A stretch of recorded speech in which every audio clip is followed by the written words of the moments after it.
All right, next problem. So first thing we do, as always, read that question sentence first. Let's understand what the goal of the problem is.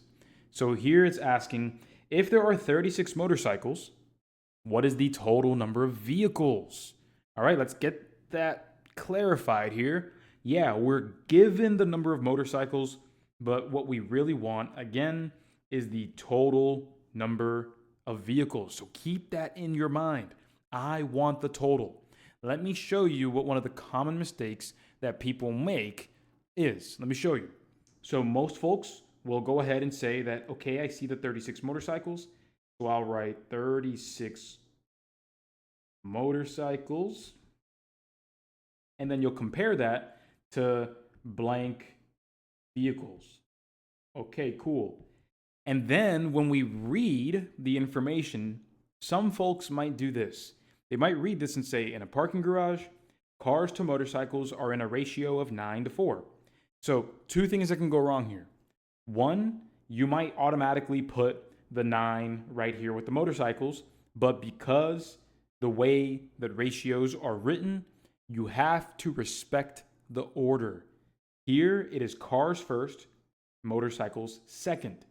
The second number is what represents motorcycles. So first we need to understand that the 4 is what belongs with motorcycles. And then if you were to just throw the 9 right here for cars, everybody, if we were to do that, are we comparing the same things in the same way? Sure, we have motorcycles first, but do we have the same things being compared second? We don't. We have vehicles, or total number of vehicles right here up top is what we're trying to find there. And here we just have cars. Those aren't the same. If we were to try to solve a proportion based off of this only, we would be mighty confused as to what the actual answer represents. Let me show you. Most people, let me go ahead and just put X right here. And I'm going to calculate this. I'm going to show you what number we get, and I'm going to show you why it's wrong. Here we go. I'll go ahead and just do this. Compare 36 over 4, X over 9. So we have 36 over 4 equals X over 9.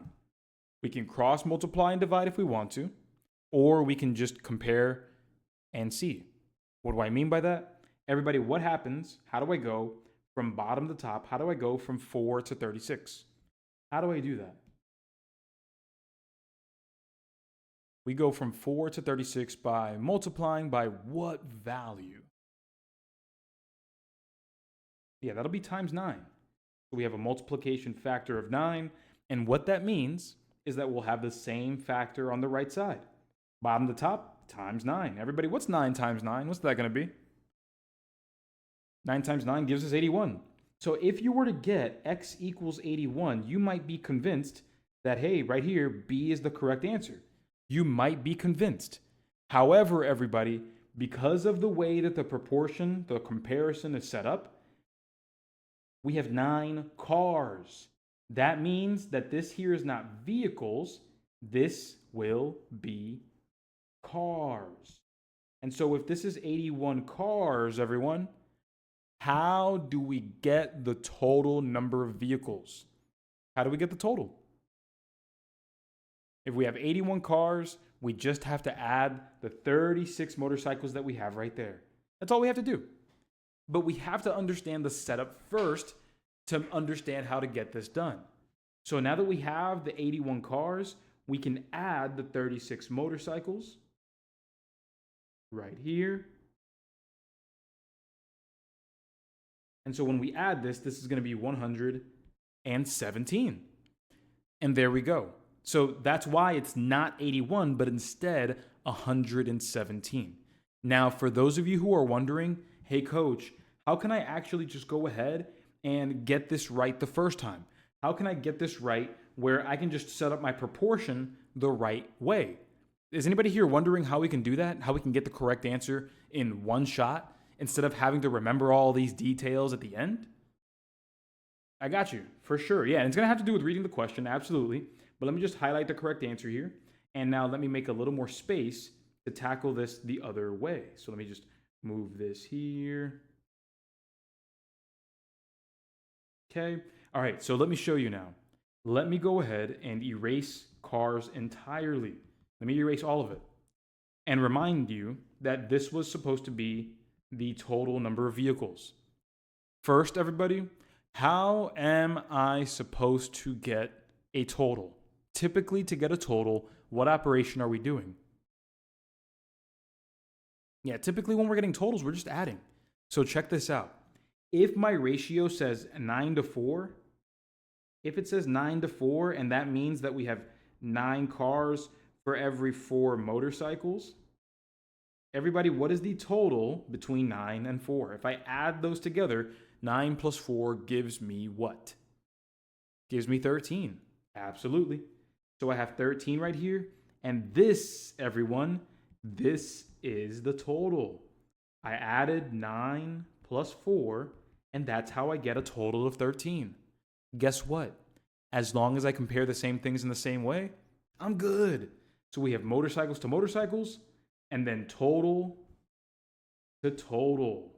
13 total. This is what's going to get us the correct answer right away. Don't believe me? Watch. Let's go ahead and set up the proportion. We have 36 over 4 equals x over 13.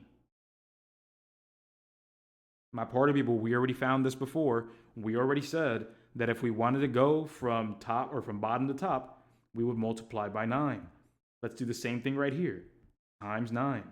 Let's find out what 13 times 9 is. Look at this. 3 times 9 is 27. Carry the 2. 1 times 9 is 9. And carry the 2 is 11. And there we go. We get the correct answer in one proportion, one step, and we're good, saving all that time from having to remember what's what in the end. So there we go. And that's why the correct answer is answer choice D. All right, next question up. Solving an equation here, and we're solving for x. So with that said, everybody, first thing we are going to do is we're going to map things out, because the goal is to get that variable, the x, by itself. But we have to ask ourselves, what operation are we currently observing happening to the x, everybody? What operation are we currently looking at happening to the x right now? Yeah, if you look at the 7, what the 7 is currently doing is division. It is currently dividing the x by 7. So the follow-up question, everybody, remember the first question is, what am I observing? What do I see? And then the second question is, how do I work backwards? What is the opposite? Answer the question for me, everybody. What am I going to do? And be specific, say to both sides. What am I going to do here? What is the opposite of dividing by 7? Yeah, we're going to multiply both sides by 7. Exactly. There we go, because here's what happens now. If we multiply by 7 on both sides, remember that C word that happens when we have the opposite operations with the same number? Cancellation. It's going to happen here. We see that we are dividing by 7, multiplying by 7. That's going to cancel out. So goodbye right there. Leaves you with x by itself. And now we just have to do 13 times 7, and we're all good. 3 times 7 is 21. Carry that 2. 1 times 7 is 7. Carry the 2 is 9. And there we are. 13 times 7 is 91. That's our correct answer. And we can check our work by plugging in that 91 right there, dividing by 7, and we will indeed get 13.